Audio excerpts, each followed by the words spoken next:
Now, I won't go into all of this. Astrology. What is it that you're trying to do? You're trying to look at the positions of the planet and make certain predictions, right? I want you to understand, most of the time, people who make good predictions are people who, tell you about the past very clearly, or some people tell you tomorrow what's going to happen very clearly. They're not doing it looking at the planets, they're doing it looking at you. A certain intuitiveness is there in a certain person, he says.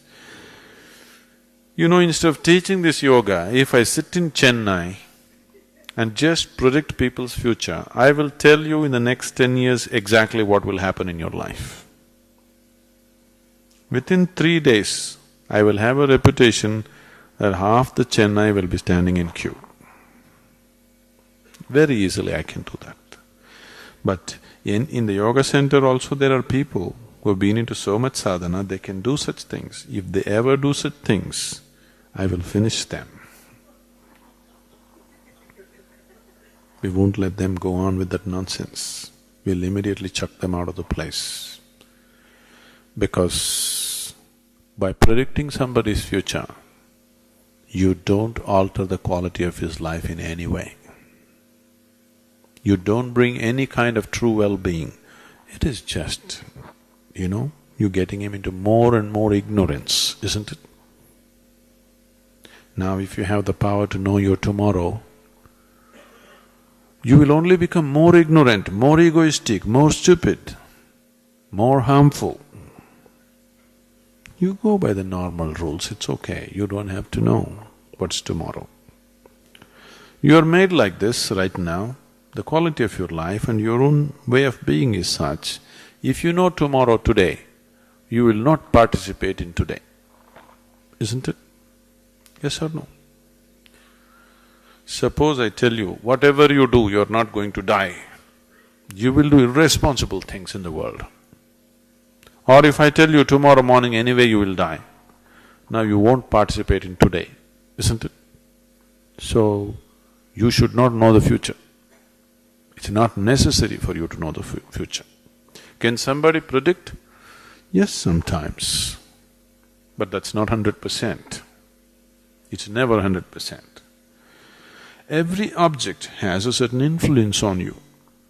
See, right now this vessel, because of its shape and its material, it has a certain influence. It has a certain vibration emanating from it. If I allow this vessel to influence me, I keep him next to me because he's quite a good friend. I'm not keeping a plastic pot because I don't like the things that he says.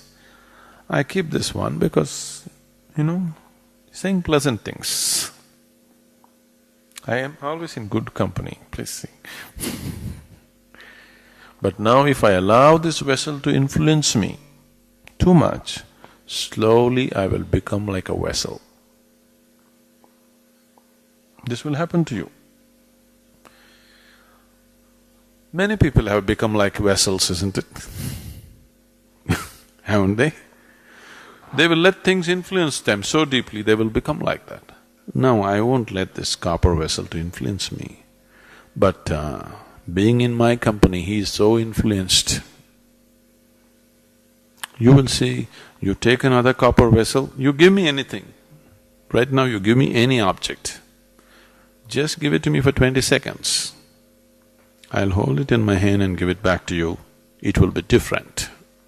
If you're sensitive, you can feel it is distinctly different. So, the question is just this, will you allow objects to influence you or will you influence the objects? Something else.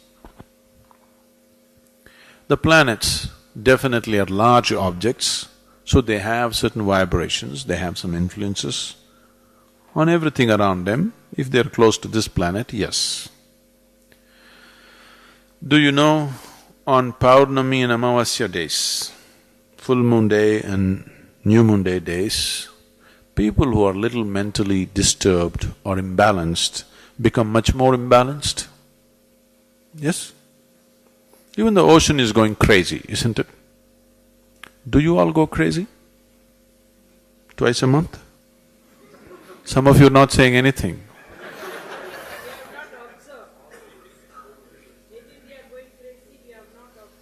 Okay. Twice a month if you're going crazy, you would have observed. Anyway, please ask your family, they will tell you. Now, compared to that person who has an imbalanced mind, you are much more stable, much more established. Wherever the moon goes, you don't go crazy. If you're much more established, wherever any planet goes, you don't go crazy, that's all. The purpose of your life, the destiny of your life is fixed by you and nothing else but you. Yes, everything has an influence, but what you make out of that influence is still yours, isn't it? But if you're going to be pushed around by inanimate objects, yes, you can be pushed around. To that extent it is true. I am saying, when the divine is functioning within you, when the creator is functioning within you, why are you allowing inanimate things to influence your life? If you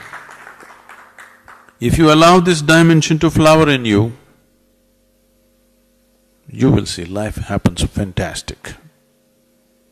Let the stars go anywhere, let the planets go anywhere, you will go only where you want to go. You want to go where you want to go? Or you want to be pushed around by inanimate objects? You must decide that. Now, they're writing it in horoscope and giving it to you how you're going to live. Please tell me, if there is an intelligent person in this room, can you predict what he will do the next moment? He may do something that nobody has ever done, isn't it? If there is a fool here, if you look at him, you can say, okay, this is how you will live. If they have to write it on paper and give you that this is the way you will live, what to do? That means you're refusing to use your intelligence, isn't it?